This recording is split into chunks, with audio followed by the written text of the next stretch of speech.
Buenas tardes. Good afternoon. Well, almost afternoon. Welcome to this third day of the seminar of the Yuste Foundation. We're going to move forward, and we are approaching the last of these session devoted to culture, heritage, history, and memory for the promotion of European values, integration, and peace. The second presentation will be by Camilo Eduardo Espinosa DÍAZ, who's going to talk to us about transitional justice, the Truth Commission of Colombia with a compared perspective. And to introduce him, we have NATALIA ARMIJOS, who's the Director General of Culture of the Organization of Ibero-American States for Education, Science, and Culture, one of the main Ibero-American organizations with headquarters in different countries, among which Spain, as well as in Portugal, our neighbors. She has been the coordinator of the CAGE organization, and she's an economist from the private technical University of Loja. She also holds a degree in social communication from the University of Loja, a master's applied political studies and master's international cooperation for development from the Complutense University of Madrid, and she has been the general coordinator of the CAGE Foundation project, coordinator of the Business of Social Development Advisory Center of the private technical University of Loja, and she's the coordinator of the National Virtual Classroom UTPL. I would like to highlight that, well, since we have been in contact for very few years, we have been in contact with the Organization of Ibero-American States for many years, but our relationship with NATALIA is very recent. We have different projects to implement the Euro and Ibero-American cultural routes. The Organization of Ibero-American States is a pioneer in this field, and we are going to have to work in this field very much. NATALIA, it's a great pleasure for us to have you here, and the floor is yours.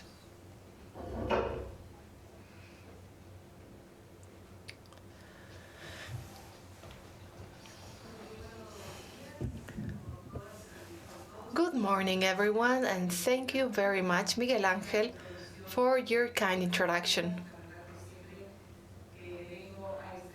Whenever I come to Extremadura, and every time I come here to Cuacos de Yuste, and every time I come to Guadalupe, I feel at home. I want to thank the director of the foundation, Juan Carlos, who's here.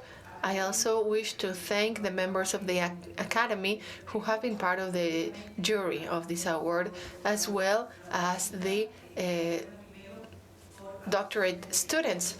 And I wish to congratulate you all for having received this grant by the Yuste Foundation in such an important topic like the construction of cultural routes and itinerary based on values that are shared not only in Europe but also in the rest of the world. And as Miguel Ángel very accurately said, for us, it's very important to share those stories and good practices that have been implemented here in Europe in terms of the cultural itineraries, and to be able to share them in Latin America and the Caribbean.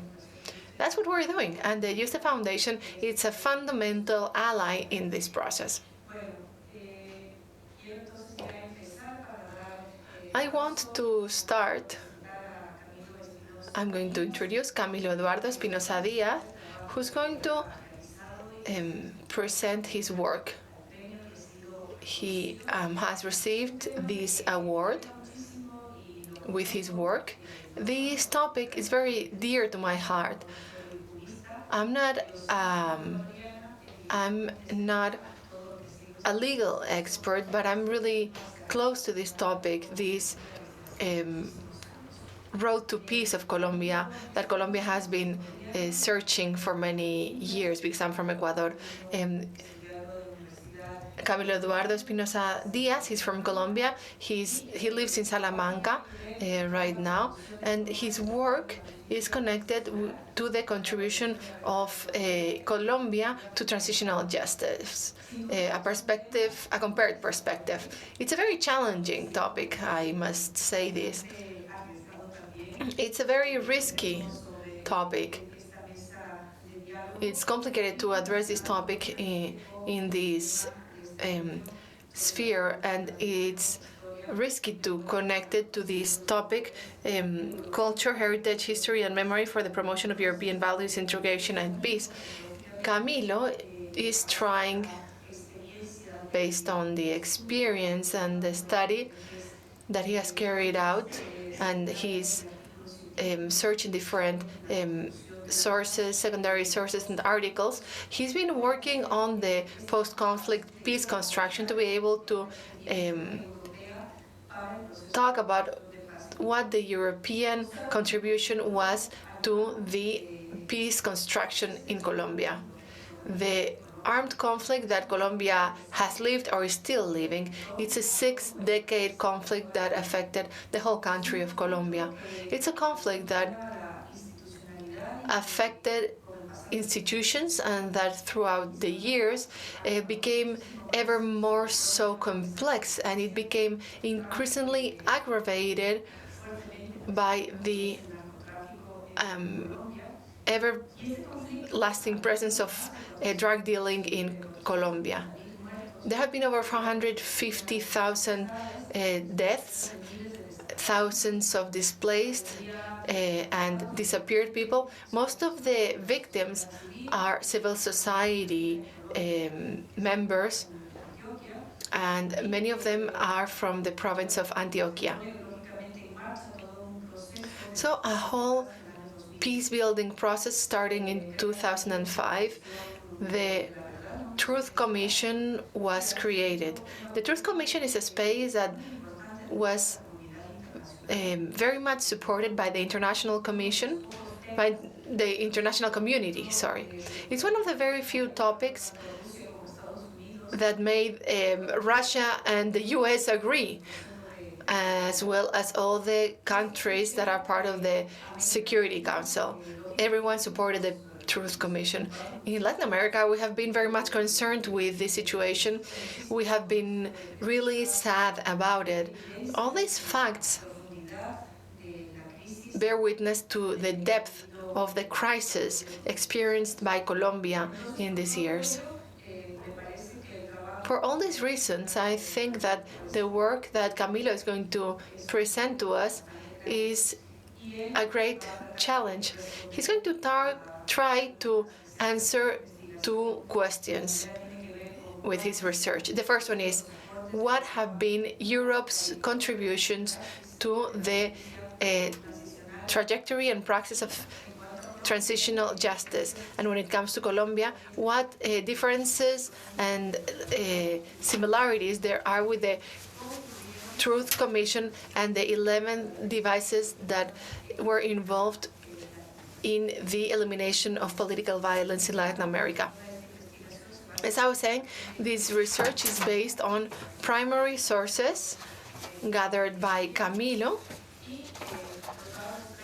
and he's going to tell us about what has happened in connection to these mechanisms and that are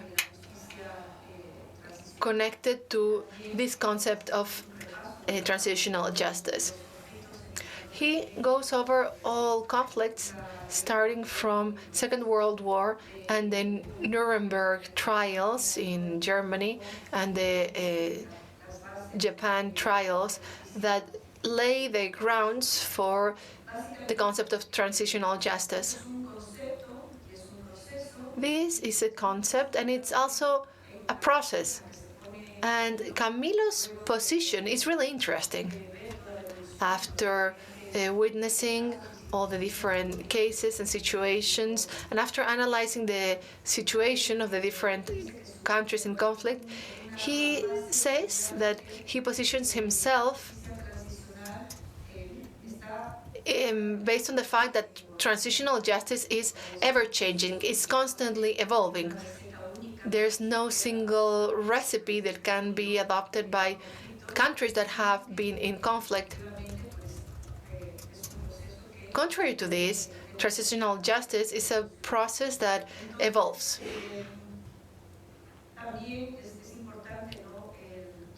It's also important to talk about who the main stakeholders in this process are. A main and clear stakeholder is the state. And the state is composed by people who change throughout the time. We also have politicians who may or may not be able to accept or recognize a situation, such a serious situation of crisis like the murdering and disappearance of people. He has also studied paradigmatic cases in Latin America, like Argentina, Brazil, and Chile. And precisely, I just came back from Argentina, and I just visited the Museo Sitio de Memoria, the memory museum that has been founded in the Army School. The Army School has been turned into a museum that commemorates what happened during the dictatorship. These spaces of memory are so important when it comes to recognizing, remembering, not forgetting, and more than anything else, to guarantee a future of peace and to make sure that these situations do not occur again in the future. Camilo's work also talks about this museum that is being built in Colombia to gather the history about Colombia. He's going to tell us about what the current situation of the museum is. I'm not aware of it. And it's very important to know that in Colombia, there will be a space that will gather all this memory of the armed conflict. There are many data, there's lots of information. So without any further ado, I'm going to give the floor to Camilo to present his research. And then we will have time for debate and questions. Welcome, Camilo.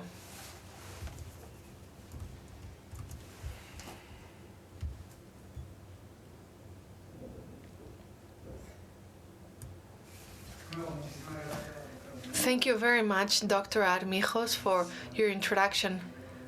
I was looking forward to getting to know you. I want to thank the foundation, the president of the foundation, Juan Carlos, Miguel Angel, Nuria. Everyone has helped me very much with the logistics to come here. Alexo, people from the Alexo company.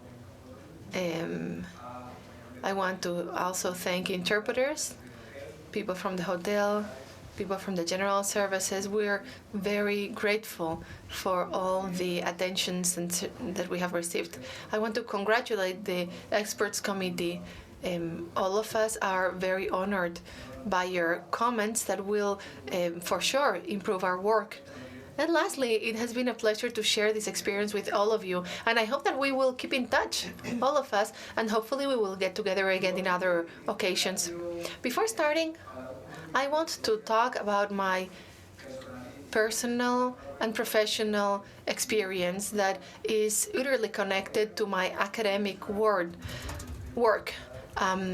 I come from a city called Cartagena de Indias, which is in the Caribbean coast of Colombia. I have always worked on topics connected to conflict processes, peace, conflicts, etc. Professionally, I have worked in the public institutions for 4 years, then I have also worked in universities, and right now I'm working in the field of activism, peace resolution, and well, right now all this work has been put aside because of the doctorate studies. but I'm still an activist. So what I'm doing basically is research. I also provide advice to policymakers to try to solve problems in a non-violent way. A few years ago, I co-founded a network, and I invite you to follow us online, RIDAPAZ, the network of Latin American researchers for peace. We work on all these topics, culture for peace, etc., and we carry out international cooperation projects. I just came back from Cartagena, and we were working with migrant children from Venezuela who are right now in my city. So thanks to the support of donors, mostly from Spain, we have been able to provide support to children on two specific aspects. Health vision, we have their eyes tested, and children who need medicines or glasses or contact lenses, we give them this support, and in the meantime we work with the children. We have my colleague here on the bottom of the screen with whom I have carried out this project. So this said, I'm going to present my research. The great topic that I work on is transitional justice. It's a really broad topic. I'm passionate about transitional justice, not only because where I come from, but also because of the international work that I have done. That's the focus of my doctoral thesis. And I have, to do my work, I have been analyzing different international articles. In this presentation, I will present two parts. On the one hand, I will identify the different contributions and inputs of Europe to transitional justice in a broad way, because the topic is very broad and really large. And then we will focus on the case of Colombia. We will analyze the Colombian Truth Commission that was closed because the reports were presented. And then we have different commissions in Latin America that address the situations in Central America, Argentina, Brazil, etc. And we're going to talk about how these different devices or instruments are connected, and we're going to talk about what we have learned, and we will also talk about what the future of transitional justice may be, what may happen in the future. This is the index of my presentation. I will introduce my presentation and the aims of my presentation, and then I will address my two questions. I have a series of questions aimed at triggering the discussion. I will discuss the methodology, then I will talk about the pertinence, I mean, what the relevance of this research is in the field of transitional justice, and what may be the contributions. Then I talk about the theory, transitional justice. As I always tell my colleague, I'm kind of like in the dark side of transitional justice, because since I come from a country from the south, I'm very critical with the mainstream of transitional justice. I will talk about the context of Colombia for you to be familiar with what I'm talking about and for us to be on the same page. And then I will talk about the truth commissions, why they are created. They're created to talk about really preliminary results. And then I will wrap up with the conclusions. And my conclusions are preliminary, I must say. My research has three objectives. The first one is to identify Europe's contributions to the development of transitional justice. Transitional justice dates back from over 2,000 years ago. In fact, there's a very famous book from John Elser that's called Closing the Books. And John Elser finds some precedents in the classic Greece. But I'm going to focus on what happened after Second World War. Then I analyzed the situation of Colombia in terms of transitional justice. I analyzed the different instruments and devices used by Colombia to put an end to these years of violence. And I focused particularly on the last 30 years. But when I talk about the history of the country, you will see that I start from the independence. And since the independence up until now, there have been a series of events, violent events. And I will compare this commission to the other 12 transitional justice instruments in Latin America: Argentina, Brazil, Chile, Ecuador, El Salvador, Guatemala, Haiti, Panama, Paraguay, Uruguay, and Peru.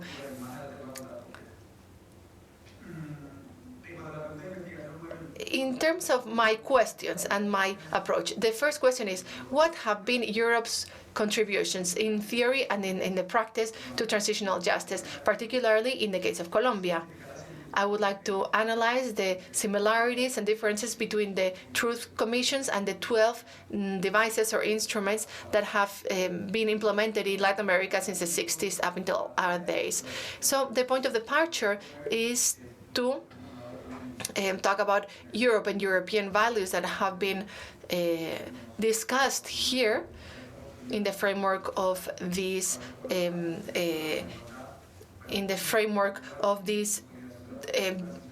courses. And in the case of Colombia, based on the international experience, what has happened in terms of fulfilling its responsibilities in terms of human rights, the rights of the redress, for instance. My research is a qualitative research. I analyze many primary sources, starting from the 2016 peace agreement. I will analyze this in detail later on, but as a point of departure, I will tell you that this is the agreement that triggered the Truth Commission between the guerrilla and the government. I analyzed the 10 volumes of the Truth Commission. It's impossible to analyze 10 volumes, but I focus on the outputs or conclusions and recommendations. And I focus on this and connect it to the reports that were carried out in these other countries in Latin America. And we must say that some of these countries had more than one reports, like Chile, that has published different reports. So I analyzed when the commission was created, how long it has been functioning, if it was created by a decree or a law, if there were public audiences or not, what cases are researched, what the name of the final report is, under which president these devices were created. So the first description is a comparative description. I analyze different articles, and my point of departure is a database from the Michelsen's Institute that works on transitional justice, and more particularly, it works on truth commissions, and is led by a researcher called Edin Skarch, who is very much interested in these topics. They work particularly on the topic of recommendations. Truth commissions produce reports, and these reports include recommendations for the government to try to prevent these facts from reoccurring. So they analyze the recommendations and they see whether the recommendations have been implemented or not, how long they took to be implemented, why some are implemented before others, and they use a methodology called the survival analysis, which comes from medicine, and it's used to seeing whether a patient is responding to a treatment or not. When it comes to the relevance of this research, I identify 5 arguments. First, this is a topic that is very relevant to build peaceful and democratic societies. Nowadays, there are over 30 armed conflicts that are active in the world, most of them in Africa, but there's one in Latin America, Colombia. And then we have over 90 situations that are considered as tense situations, that are not civil war or ethnic war or secession wars, but that could escalate and become or not a war. They could escalate or de-escalate. This is information from the Autonomous University of Barcelona that has a peace school, and they organize courses that are very, very recommendable. Secondly, we see that there has been a change in transitional justice in terms of time and space. I really like to work on these 2 elements, time and space, because this helps us to pinpoint the differences. And if we focus on what has happened in the last 40 years, some transitional justice instrument has been implemented in over 40 countries. In Europe, we had the Nuremberg and Tokyo trials, which triggered the whole concept of contemporary transitional justice. And based on that is when this field of study started to open. In the case of Colombia, when the Republic started, since then there have been pardons, amnesties, there have been purges within the armed forces. There have even been investments in towns that have been particularly affected by violence. This happened, for example, during the 50s in the last century, when it was thought that one of the strategies to fight violence was to take investment and public services to these territories that had been mostly affected. And lastly, this comparison and this analysis provide very useful information to know what worked and what didn't work in the implementation of these processes. So when it comes to the theory of transitional justice, I really like this definition by Anya Need that talks about it as a concept and a process that includes a series of judicial and extrajudicial concepts. The typical judicial one is tribunals, for example, the ad hoc tribunals in Yugoslavia and Rwanda, and the non-judicial ones are the historic research commissions or truth commissions, obviously. And these instruments have been designed to address a past in which there has been a massive human rights violation. There's a classification that is not accepted in the field of study, which is to divide between paradigmatic and non-paradigmatic cases, the different measures adopted by countries. There are many typologies. I really like this one because it gets rid of some aspects that were considered as part of transitional justice. The paradigmatic cases would be those in which there was an anti-liberal regime or a dictatorship or a violent conflict. So from that situation, the situation changed to a democratic or so-called democratic situation, and then there was a post-conflict situation. This includes not only Latin America, but also African countries. And non-paradigmatic cases include those where the conflict is still ongoing, like the case of Colombia. Because as Colombia was questioning, we cannot say that Colombia is in a post-conflict situation. Then we have the case of Afghanistan or consolidated democracies like Norway or Germany. In the case of Canada, for example, they created a Truth Commission to review the human rights violations to indigenous peoples. Many of these people were forced to enroll in schools where they were culturally assimilated. There was a cultural assimilation process, and not that long ago it was discovered that there were bodies buried in those schools. As a result of this, some sculptures or statues of the Queen were burned, and some schools and churches were burned. So we have other situations. For example, Norway created a Truth Commission for the case of the Sami people and colonialism problem with Greenland. I'm part of some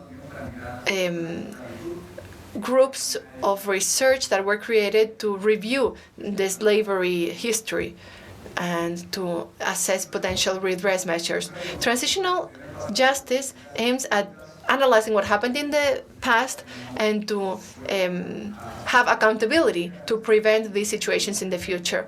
And I'm saying this I'm using inverted commas because the fact of using transitionary justice measures may facilitate change processes. transitional justice is not neutral, although it aims at being neutral. It's a political construction where we have different stakeholders, individuals, groups that have different situations of power, different levels of power that may help them impose their agendas and interests. So what these measures do is to delegitimize the previous system and contribute to the rule of law. In the academia, we say that transitional justice is forward-looking, but in the case of truth commissions, we have that it's twofold. They don't only look back. I mean, they don't only look to the future, but they also look back. The prevalent paradigm is characterized by all the things that I have measured, and as a process, well, yesterday we have been hearing about how these institutions in Bretton Woods were created. We have the Bank for the Recovery of Europe, which is called the World Bank right now, the World Trade Organization, and then we have the International Monetary Fund, and particularly the United Nations with its directives, and then we have the Rome Statute. All of this has shaped the current situation, and then we have the Western concept of liberal peace and the concept of peace with equity. This paradigm has been under heavy fire from countries from the north as well as from countries from the south for two reasons. Firstly, it has been controlled more by theory than by practice. And I understand this because when we do social research, we tend to distance ourselves from our object of study, and practice seems farther down the road. But something important is standardization. Once a violent conflict is finished, we need a checklist. There should be a tribunal, a truth commission, the armed forces have to be reviewed, doctrine has to be reviewed, and this doesn't mean that everything has to be implemented in all contexts. That's why I like to think about transitional justice as something that is ever-changing, that is that's always being transformed, and it changes in time and space. There's a canon text in transitional justice from Ruthie Taiten that establishes that there are different stages in the development of transitional justice. She doesn't present this as history, but as a genealogy of transitional justice. This includes three stages. The first one starts after World War II, and it expands itself until the Cold War. And there are very few or no truth commissions. And then there's the second stage that coincides with the third democratization wave, particularly in Latin America. And here we have other elements that are introduced to respond legally, to provide additional legal responses like truth and justice. Here we see the diversification of mechanisms to achieve justice, like truth commissions. Then we have the third stage that we are in right now, partly. It's a mainstream component. Before the conflict is finished, the situation is considered, like in Ukraine. In the Ukraine, the conflict is not finished, but the deployment of truth commissions is already being discussed. Traditional and local processes are integrated in this concept. Popular knowledge, indigenous knowledge, and ethnical communities must be included. In the case of Colombia, we're talking about African descendant communities. They have to be included in these reconciliation measures. And some other members of the academia are starting to talk about a fourth stage that is happening in context like Norway, the US, Germany, etc. Going back to paradigmatic cases, we were talking about cases where there are wars, post-conflict contacts, and these were the cases that served or that triggered the concept of transitional justice in our days. And this is a very cross-cutting topic nowadays. We're talking about situations of transition where the previous perpetrators were part of these transitional processes, particularly in the 70s, because the goal was to guarantee the rule of law, to not have a total disconnection. While in non-paradigmatic cases, are cases where the conflict is ongoing, we have occupied land, we have fragile states. This category of collapsed states, fragile states, it doesn't really drive me crazy, because I have the feeling that is the northern countries that have created this concept for southern countries. I know it has a long history and I respect it, but I don't like it. In these cases, we're still to decide what's going to happen to these commissions that are created in all democracies, in the so-called all democracies. Here we have a comparison. We have the typical cases that are very clear: Argentina, Peru, and Rwanda, while the non-paradigmatic cases include different situations. In this case, from Latin America are exported to Africa, and then there's a change of context from dictatorships to ongoing conflicts or all democracies. The implementability changes. There's not only direct physical violence, and then we include some other forms of suffering like social injustice, and we don't only have transition context. And here is where I look at Colombia, and I'm going to tell you why. In the case of Colombia, these hearts are the colors of the Colombian flag, because I couldn't find the emoji. I'm going to give you some context about Colombia. Colombia is the outcome of an independence war. The Great Colombia was created, and there was, and then that country was divided into other countries like Venezuela, Paraguay, etc. And then then we have the change. The last boat of Spaniards that left from Cartagena de Indias. Then the last civil war was the War of 1,000 Years that sets the end of the century. In one of the sides, the side that won remained in power until the 30s. These two bands that were fighting until the middle of the 20th century. What happened was that once one of the sides won, they imposed their constitution, and this went on for many years. These constitutions in Colombia are called charters of battle, and they came with an original sin because they excluded the other party.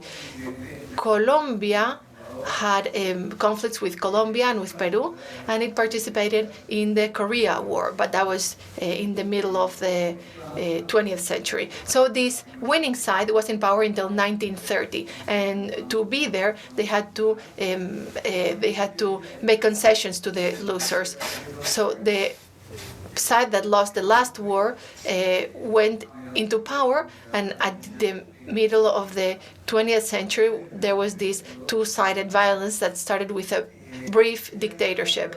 This dictatorship sets the end, or was finished, by the National Front.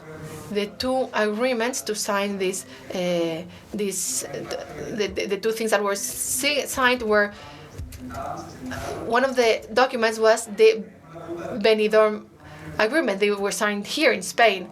One of the sides says, well, we are equally responsible of what happened in the country, so we will share power of the country. So we will take turns, 4-year turns. And this went on like this for 20 years until 1978.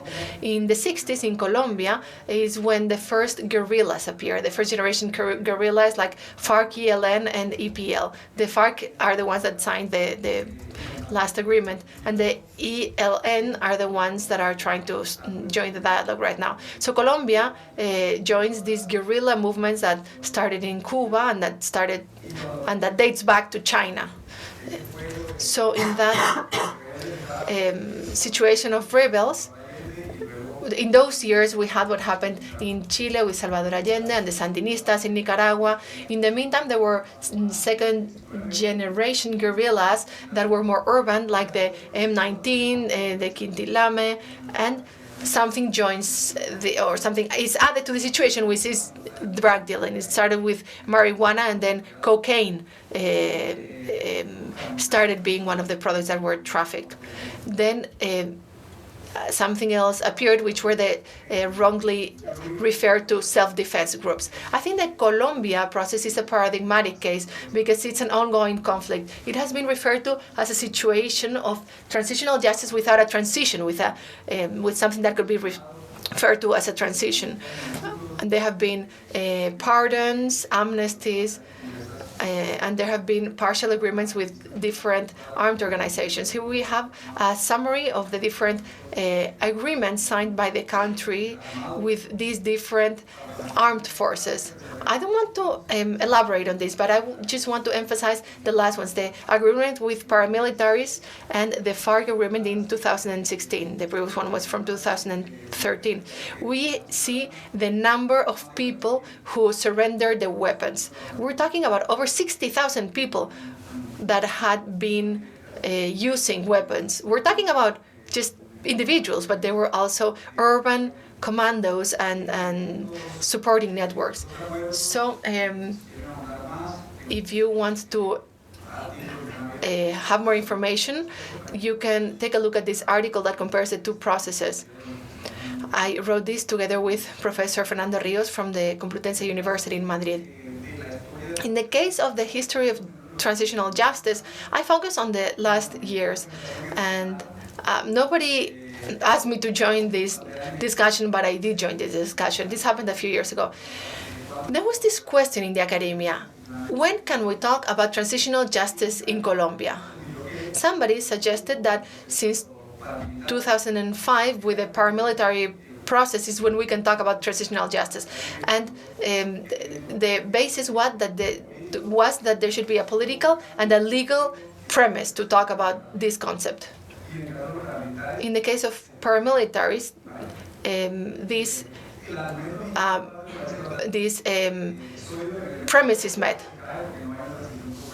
In the case of Colombia, there is no real transition, but this thus adjusts to the more mainstream vision of transitional justice. In my opinion, this should be qualified. I'm not so much interested in establishing a date as such after when we can talk about transitional justice, because if we did so, we had to date back to history, because there had been amnesties in the 19th century. But in the contemporary history, we could talk about three hubs of transitional justice. In 1991, there's a constitution that replaced the 1886 constitution, and this closed a period. It was very difficult to modify this, and it didn't represent modern Colombia. Then we have the two-peace agreement with the paramilitaries and FARC. If you want to read more about this, I have published these 3 articles. They're open, they're free, and it would be a great pleasure for me to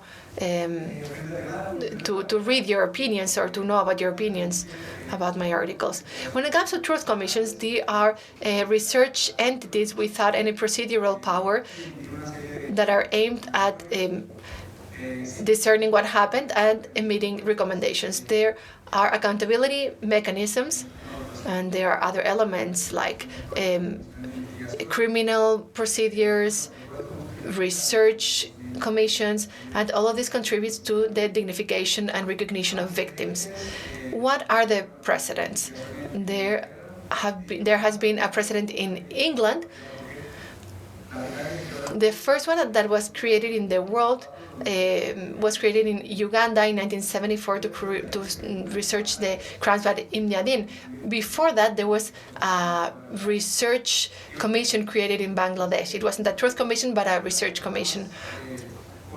And probably the most renowned one, or the one that made this instrument popular, is the South Africa Commission. Although this model as such was developed and perfected in Latin America, and from there it was exported to other places. In the case of Latin America, there are 13 official commissions, 5 alternative commissions in 13 countries. And they date back from 1970. And internationally, depending on how they're defined or counted, there may be between 50 and 100. What does a Truth Commission do? It focuses on the past. It doesn't focus on a specific event, but rather tries to look at the general perspective, and it researches human rights abuses. It's temporary in nature. It studies a specific period of time, and once the report is published, it disappears.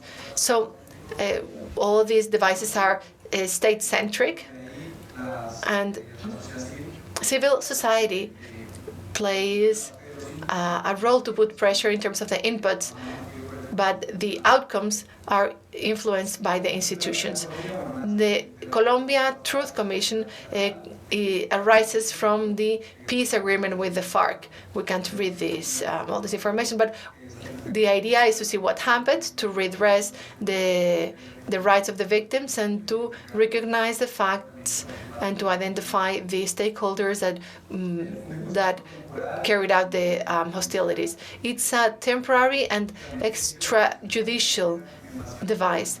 This doesn't operate in the vacuum, but comes together with other institutions. In the case of Colombia, it works together with a system that is composed of a tribunal, the tribunal that is now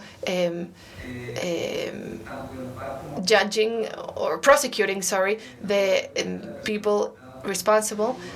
And there's a unit that is in charge of looking for the bodies of the people who passed in these tragic events. The duration was 3 years, but it was expanded because of the pandemic. It composed 11 people that had different backgrounds, and it followed the South African model in the sense that the president of the commission was a Jesuit priest. And in the case of Paraguay, it was also chaired by a priest. The final report, as I was saying, it's a 10-volume publication, and as I said in the beginning, I just focus on the outcomes and recommendations.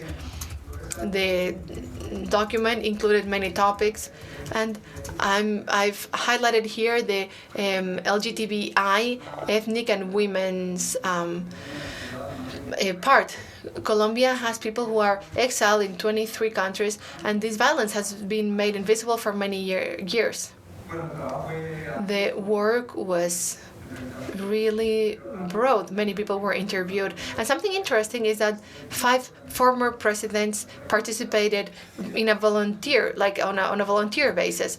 So this contribution of presidents, how does it work? Do they instrumentalize this device?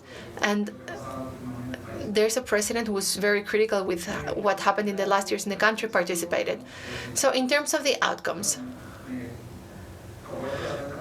this sentence really touched me. How did we dare this happen, and how can we dare this continue and go on? To sum up, there were 11 findings. Colombia was injured, fractioned. Second, politics had been used to articulate violence. Many political elites in the country used armed groups to get rid of their political adversaries. There was lots of violence and human rights violations. This is very painful to talk about these figures for me. The topic of insurgents. These insurgents was apparently created to solve their problems, but they just aggravated them.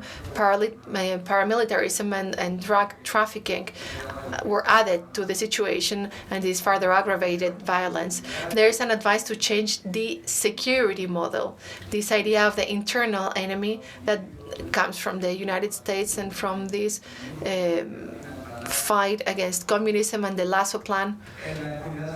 impunity has been an ongoing factor. There's an ethical need to achieve territorial peace and the connection between culture and armed conflict. In Colombia, and we don't have we don't say we have this us against them. So there's this need to break the narrative that divides the good and the evil. Recommendations. The report is very straightforward. When it comes to peace construction, it talks about creating a peace ministry. In terms of the victims, it talks about recognition, redress, attention, and there's this museum that is going to be created. The museum, was created, and there's an exhibit. People can go and see the exhibit. And we're still to see what the acceptance of the exhibit is. The third recommendation has to do with democracy, with participation. And then we have the topic of drug trafficking.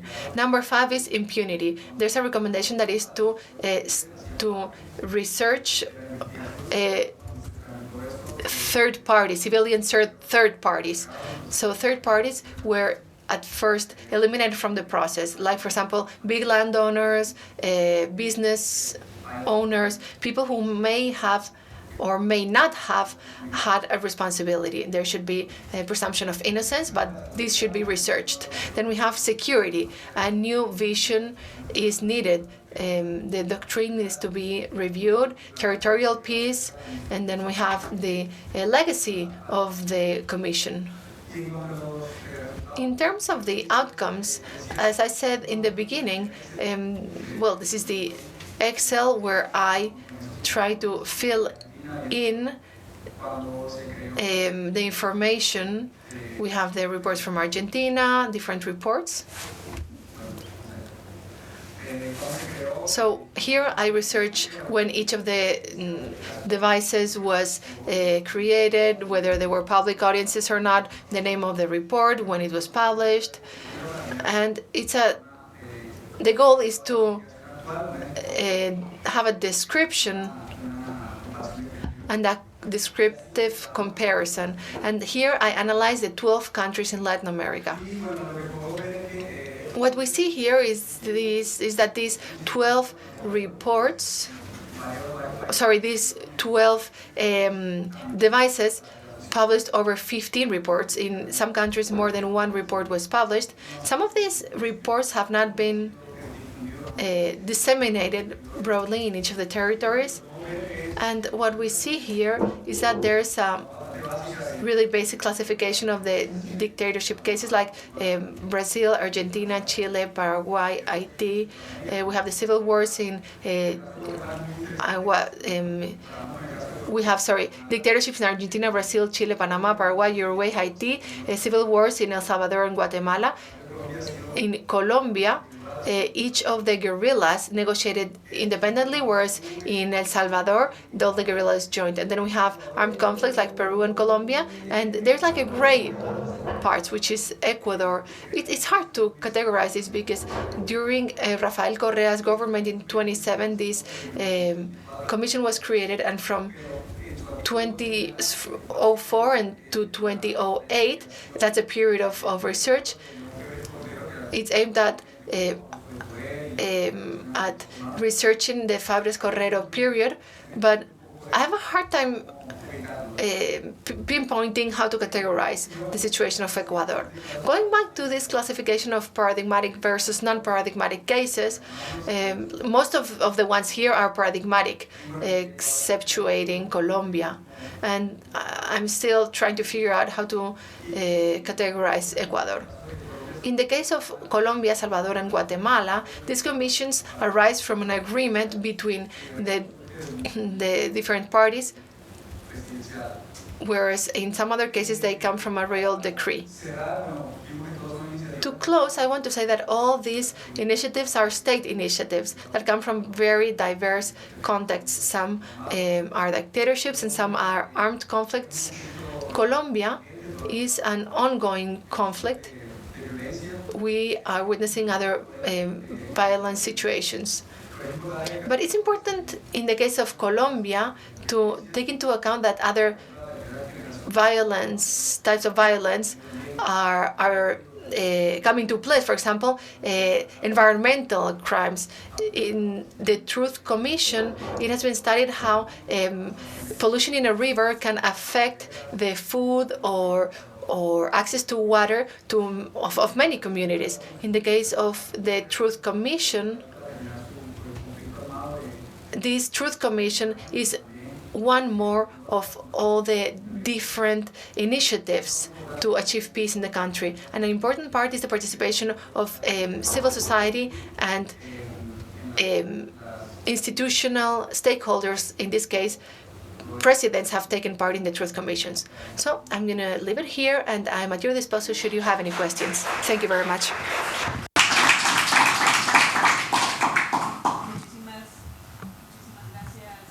Camilo, por tu exposición. Thank you for your exposition, and it is a very broad field, a very broad topic with many pillars and many vectors, with a difficult solution in sight, even if the Truth Commission has handed the final report entitled "There's Future If There Is Truth," that summarizes what all Truth Commissions are looking for in this type of situations. It is also true that the members of the Truth Commission had an aftertaste of an incomplete conflict because it has not been resolved. You can convince the guerrillas to lay down their arms, but there were some dissidents that that occupied the spaces, and there's dissidents in the guerrillas, both in the FARC and in the Ejército de Liberación Nacional, were linked to the drug trafficking. That is the root of the problem. That's why this problem cannot be overcome. And that is also linked to the killings of indigenous leaders in the past years. They used to be in the guerrilla, they used to be part of the guerrillas, they were leaders in the rural areas in the mountains, and they were systematically killed. So part of the policies to retrieve sites, places, and people were seen as an alternative for the means of production to stop producing or sowing cocaine and replaced it with other crops. But that proved difficult. So as Camilo was saying, in La Habana, the peace agreement was signed between the two armies, which also meant the division of the country in general. So what about the civil society in Colombia? What do they think? What does it think about it? The outcomes of the Truth Commission showed at the handing of the report, with the presence of presidents, made it all the more evident the absence of the former president, Duque. But it also acknowledges the value of the former president José Manuel Santos in apologizing before all the victims, because he was also one of the main actors of another hard topic, the false positives, the so-called false positives. So I have a series of concerns or questions, but I prefer to give the floor to others' opinions. that can be the basis for future research by Camilo for his thesis and the final paper that might identify the conclusions that can be the answers to the question, the research question, the European experience, and which of the European cases can be an example for the Colombian situation. So the discussion is open. Thank you, Natalia. Javier. Camilo, congratulations on your work and the way, you exposed it. Since I met you on Tuesday, I was really looking forward to listening to you. And apart from congratulating you for your work, I congratulate you for your personal passion that can be seen in the way you did this, which is quintessential condition for this type of work. And we can perceive passion in everything you do, not just you, also the rest of my colleagues.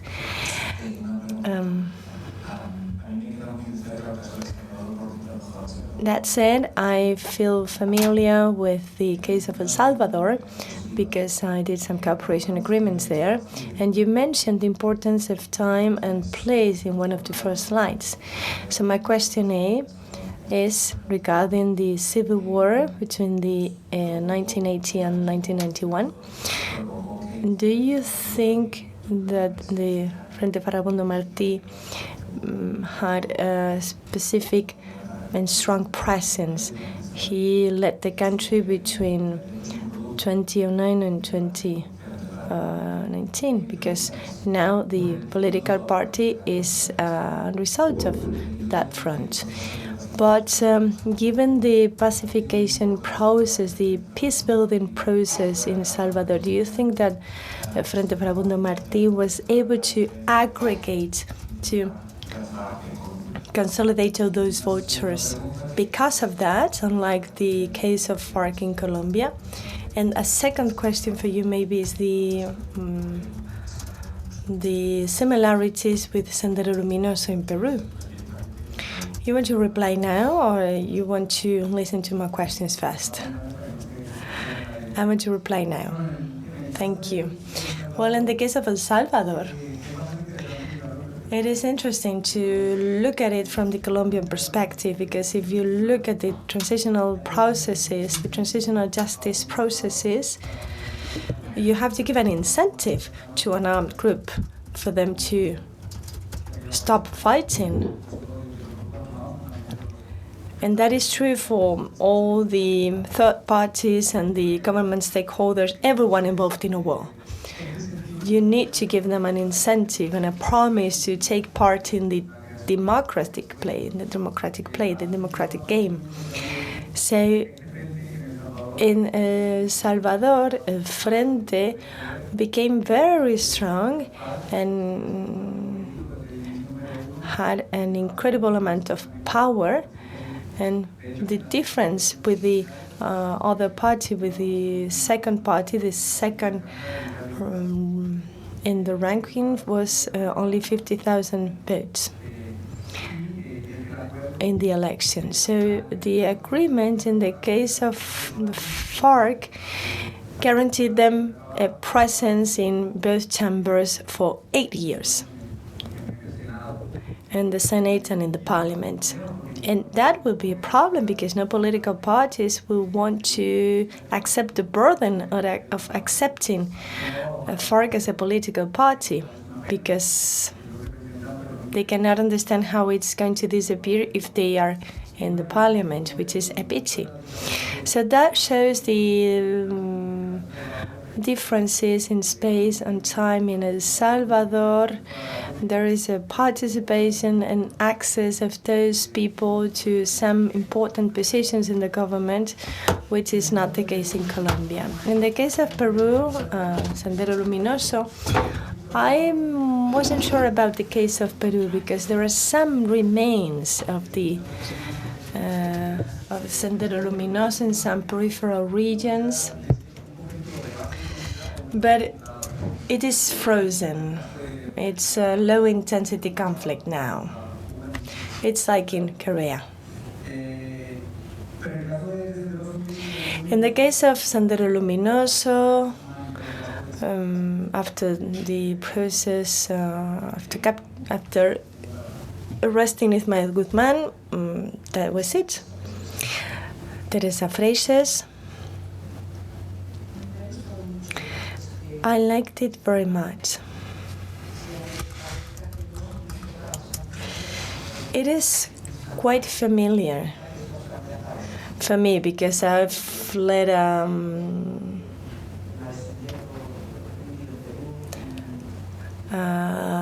life full of destinations. I happened to live in Peru for some time. Well, anyway, transitional justice seeks peace, of course. At the same time, it also seeks a kind of peace from a procedural kind of point of view, or both. I happened to work for some time in the Justice Commission who prepared the regulation of the ad hoc court for former Yugoslavia, for the International Criminal Court. And we had one of the problems you mentioned, even if some people are not familiar with it. The only precedents we had in the case were the Nuremberg and the Tokyo trials.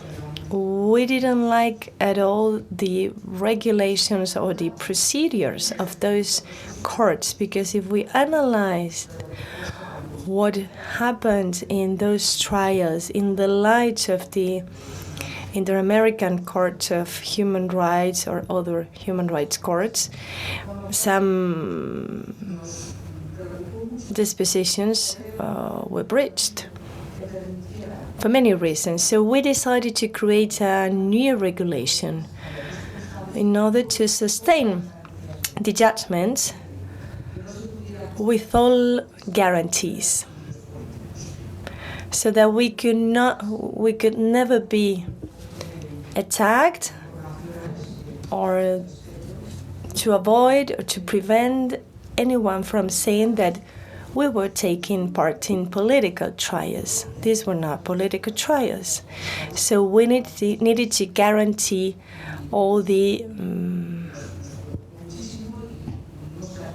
procedures.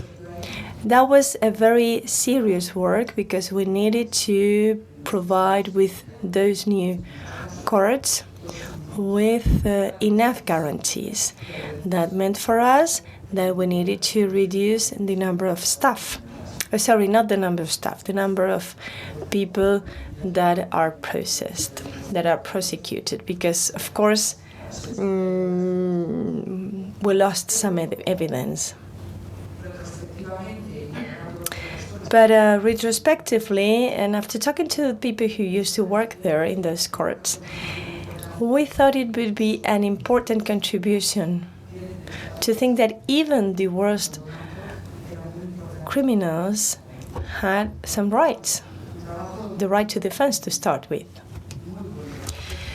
Well, that is what I wanted to mention. And that said, I happen to know Jerónimo. Well, we work together, but I don't know him. I have never met him. He's very good and very well known, especially in Colombia. Yes, I wanted to explain the two experiences in Colombia. If you remember one of the slides, there was some three tenets in the case of parametry. There is peace and justice. It was designed for them to. The commission was designed to investigate on a case-by-case basis, but the system collapsed.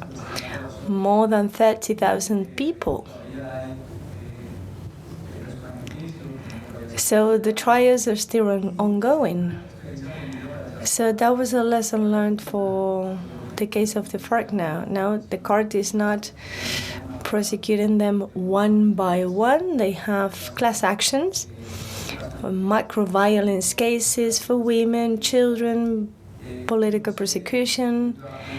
Instead of judging them one by one, only the leaders or the top leaders or the intermediate leaders are prosecuted. In the chain of command, their responsibilities differ, of course. Thank you, Stefania. Thank you very much, Camilo, because you made a wonderful expose. As Teresa Freises said, I am deeply touched because I lived and studied in Mexico for a while. And the 43 students that were killed in Ayotzinapa took place when I was there. One of my friends was one of the victims, so I was deeply moved. That is part of my personal life, but that is why I started to write poetry. My first poem was based on that, was inspired by the 43 students. So, from an anthropological point of view, have you used the methodology of forgiving or the reconstruction or the mourning or the forgiving? And maybe my question will be perceived as something silly, but what about China? Do you think it's a paradigm or not? Because I lived in China for a while, and some rights are, maybe not explicitly, but some rights are violated, are breached. So how can you include all that? What a coincidence, because when the Ayotzinapa killing, I was in Guadalajara, University of Guadalajara, 1 month after that, and there was an exhibition with all the 43 portraits of them. In that case, there is a tribute to all the victims, and there are many meetings, rituals, ceremonies, and methodologies, knitting, weaving, to mourn them. In the case of China, well, I cannot give you a reply because human rights are violated, but only particular human rights.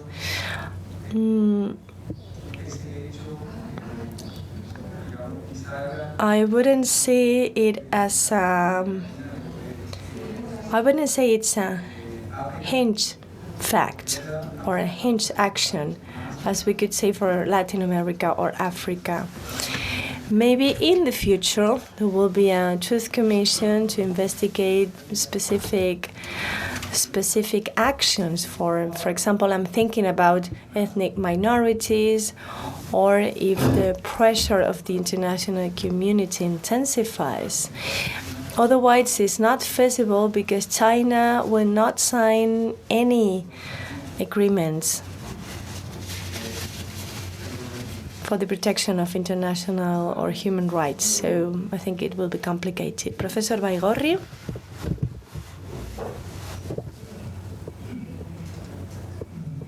La razón de lo que voy. Well, in this case, I prefer to speak in Spanish, even if I try to speak in English to give the interpreter some rest. But now I prefer to speak in Spanish. It's about interpreting services. When I was an interpreter at the United Nations, it was the era of Mandela and the Truth Commission in South Africa.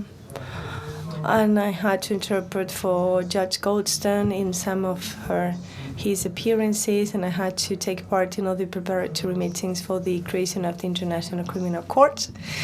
To give you some context,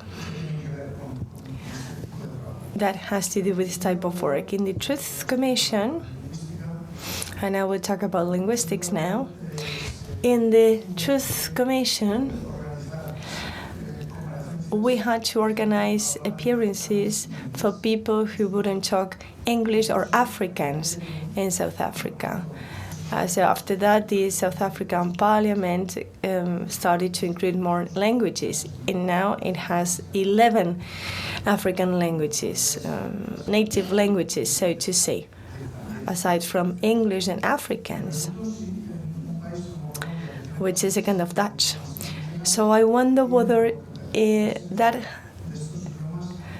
can be linked to something in Colombia, because in Colombia you have more than 60 native languages. Maybe you would have to, maybe a Truth Commission would have to organize something special for some of the appearances. In the comparison with Nuremberg, which I see as a great example because I worked together in the booth with some interpreters who were in the Nuremberg trials, and I say it's an example because in Nuremberg it's where the multilingualism started. So it is a source of origin and inspiration, and of course it has some deficits. I cannot talk about the legal deficits, but I can talk about the language deficits. There was some mistakes made in Tokyo and Nuremberg. So after what Professor ARMIJOS said, the ESMA and the place of memoir, you know that ESMA was a detention place in Colombia. It was terrible. The only similar place I know is in Santiago de Chile. But well, my question, going to the point, maybe we could create a virtual route, cultural route of all the physical places and artifacts or personas and people and even imaginary places where all these chapters, all these episodes of the Truth Commissions took place. And maybe it would be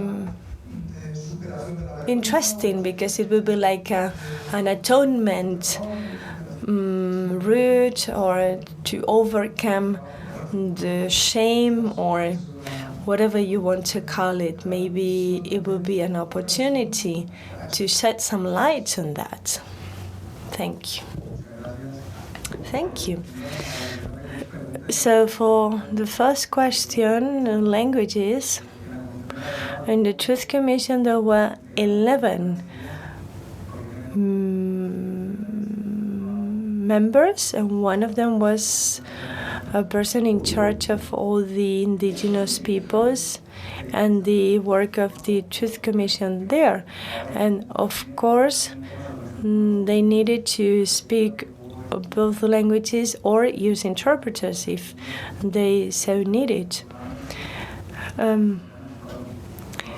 Most Colombians only speak Spanish or English. Most Spanish do not speak any of these 60 native languages. And in the case of the route you propose, there are many, many places scattered around the country, monuments and works of art that were affected by the bombings, or places and sites where illegal weapons were used. Colombia was sanctioned for using illegal weapons, for example, special kinds of bombs. It was sanctioned by the Ibero-American court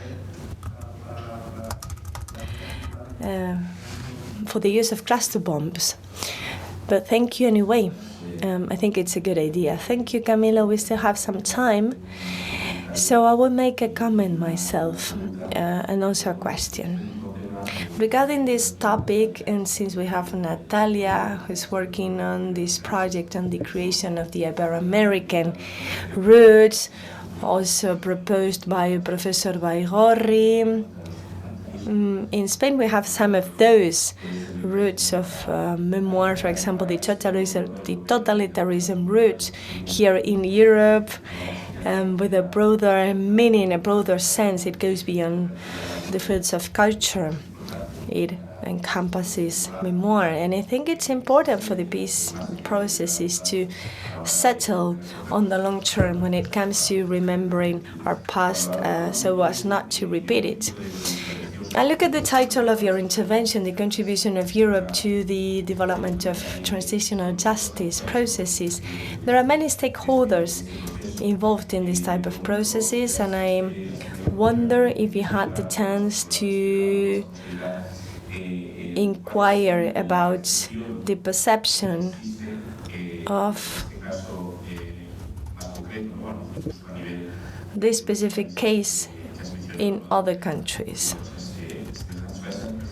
In similar countries, what's the perception of the European intervention in those types of conflicts? Because each territory has its reasons. Even if they have their own goals, or a common goal, they have their reasons, their particular reasons. And so what do they think about European interventions? And if everything, all that Europe wants to convey, is it really perceived in the right way? Or is it perceived in a different way from what one could perceive from a potential intervention by the United States? Because we have always wondered that when we work in the international arena, Europe finds it very difficult to be perceived as a whole, because it's composed of many countries. So I don't know, the host society receiving European support, how do they see us?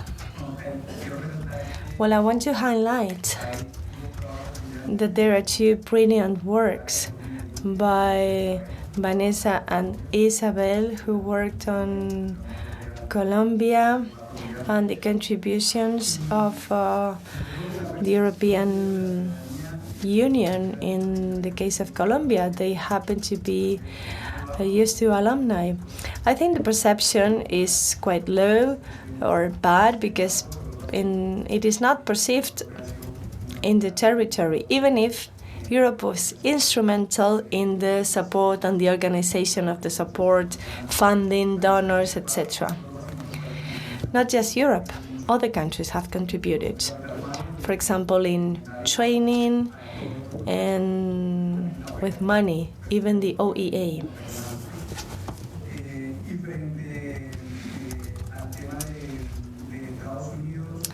And regarding the similarities with the United States, Colombia has been the #1 ally of the United States in the region. We were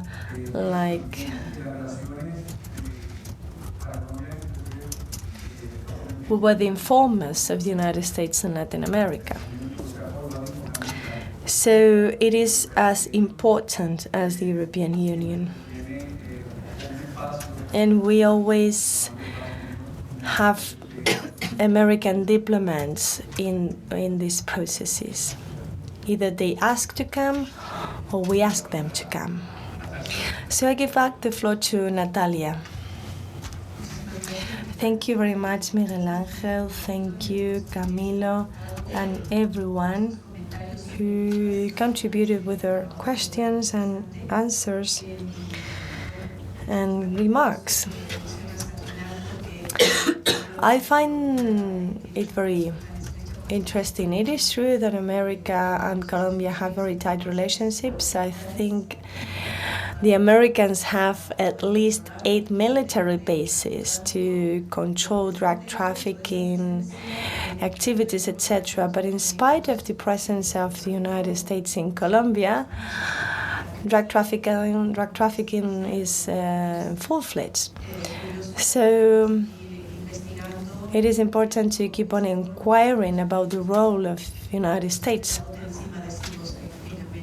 We always say that he's like Latin America is like the backyard of the United States. He's always there.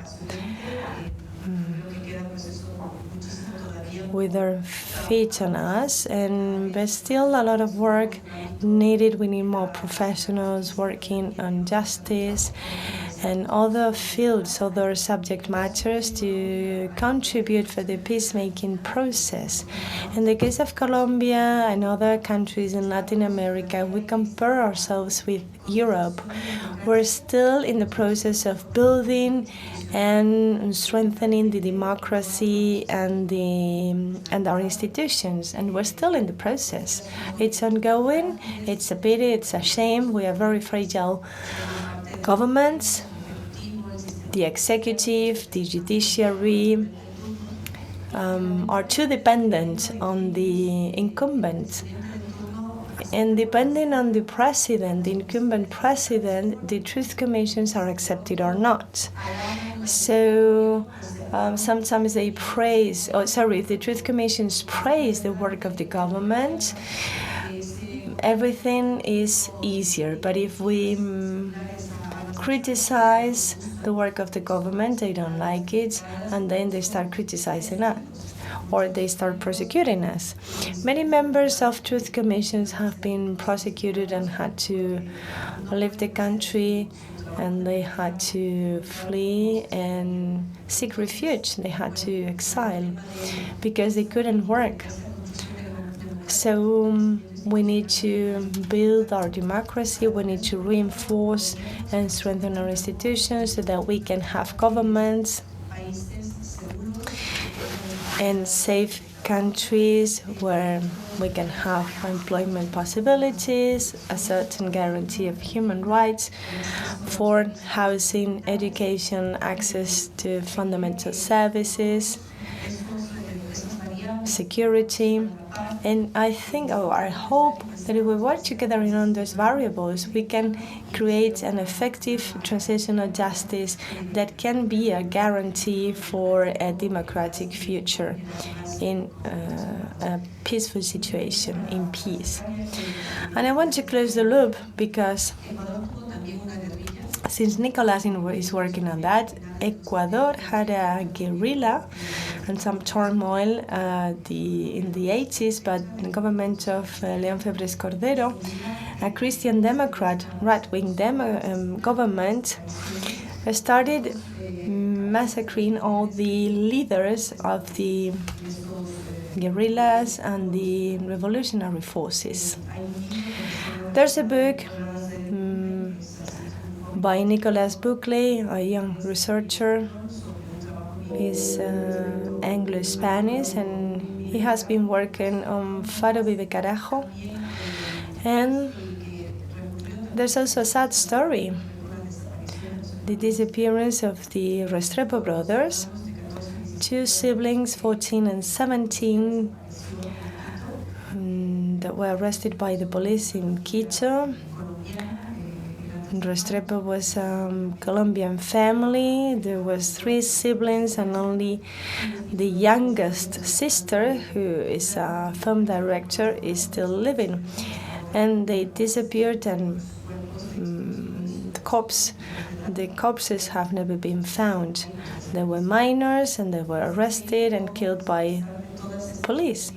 So in spite of all these commissions and processes, after 30 years, nor the police or the government have been able to identify the corpses and be held accountable before their father, because their mother already passed away. So this was one of the shameful episodes of this type of things in Ecuador. Thank you, Camilo.